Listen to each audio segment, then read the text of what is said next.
नाही, खरं तर नाईक साहेबांनी जेव्हा ही लक्षवेधी मी टाकली की 14 गावं नवी मुंबईत घ्या, त्यावेळेस त्यांनी जो प्रश्न विचारलेला किंवा मागणी केलेली, त्याच मागणीवर ते आताही ठाम आहेत. तेव्हा जे अभिजित बांगर साहेब आयुक्त होते तत्कालीन नवी मुंबईचे, त्यांनी सांगितलं होतं की इथे 5,900 कोटीच्या आसपास याला खर्च करावा लागेल.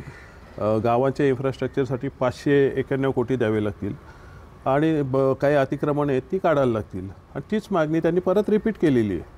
त्याची मागणी काही वेगळी नाही आहे, परंतु ती त्या हिशोबाने जी मागणी केली होती त्याची तरतूद कुठेतरी बजेटमध्ये करायला पाहिजे होती. आपण एक पाहिलं पाहिजे की त्यांचं हे वक्तव्य आलं, हे बजेट नंतर आलं आहे. मला कळत नाही की इथल्या आमदारांनी मागणी करायला पाहिजे. ते दुसरा सेशन चालू आहे आता की ही गावं काढले त्यांच्यासाठी निधी द्यायला पाहिजे. मला सततचा पाठपुरावा चालू होता. समिती आमची सोबत होती, ती पण पाठपुरावा करत होती. परंतु हा कुठेतरी मुद्दामून रेंगाळण्याचा विषय आहे का, की हे गाव आम्हाला कचरा टाकायला परत ठाण्यात घ्यायचा विषय आहे का? मला वाटतं नगरविकास खात्याचे जे मुख्य आहेत एकनाथ शिंदे, त्यांनी इथे लक्ष द्यायला पाहिजे. त्यांच्या मुलाचा इलेक्शनच्या वेळेस नाईक साहेबांच्या बोलण्यात येतं की इलेक्शनपुरतं आम्ही बाप पुढे ढकलून दिली, नाहीतर मी तेव्हाच विरोध करणार होतो.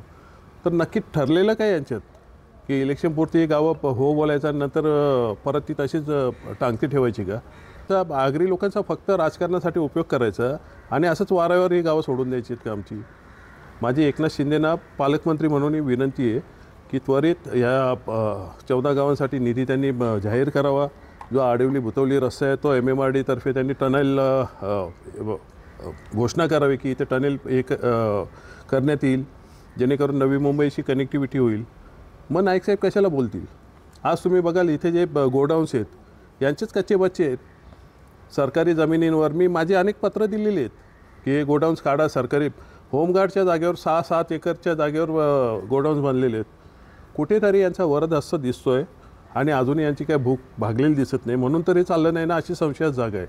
हे माझं सांगणं आहे की नाईक साहेब बोललेत ते बरोबर बोललेत. त्यांची भावना तीच आहे की 20 वर्षे त्यांनी टॅक्स नाही वाढवला नवी मुंबईत. त्यांचं त्या शहरावर प्रेम आहे.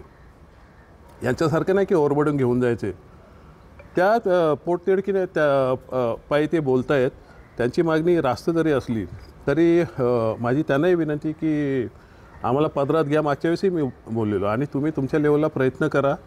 हा निधी कसा येईल, एकदम ही लोकं पॅनिक होतील असं वक्तव्य आपल्याकडूनही जायला नको. आमची विनंती, आमचे नेते आहेत ते इकडच्या आगरी समाजाचे, त्यामुळे ही आगरी बहुल गावं आहेत, त्यांचा विचार करण्यात यावा आणि निश्चितच याच्यातनं काहीतरी मार्ग काढावा. या सगळ्याची भूमिका काय असणार आहे यापुढे तरी नाही, मनसेची भूमिका काय बघा. टेक्निकली हा जो ही 14 गावांचा विषय, ती 14 गावं नवी मुंबईत गेलेली आहेत. त्याबद्दल कोणालाही काही वाटून घेण्याचं कारण नाही आहे. प्रश्न फक्त एवढाच आहे की ह्या 14 गावांसाठी जो निधी यायला पाहिजे, ही मागणी सातत्याने नाईक साहेब करतायत, आम्ही करतोय, 14 गाव विकास समिती करते. तो निधी का नाहीत? नगरविकास खातं यांच्याकडे यांनी द्यायला पाहिजे. मुलाचा मतदारसंघ आहे. आज तुम्ही सरपंचाचा ग्रामपंचायतीने केलेले कामाचे श्रेय घ्यायला खासदार येतात ना आमचे.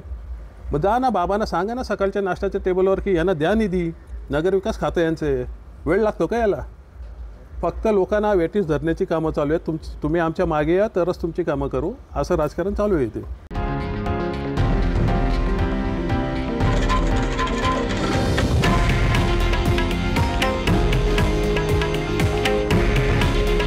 हे आहे देशातील नंबर 1 न्यूज नेटवर्क आणि आपण पाहत आहात TV9 मराठी. काळजी तुमची, हित महाराष्ट्राचं.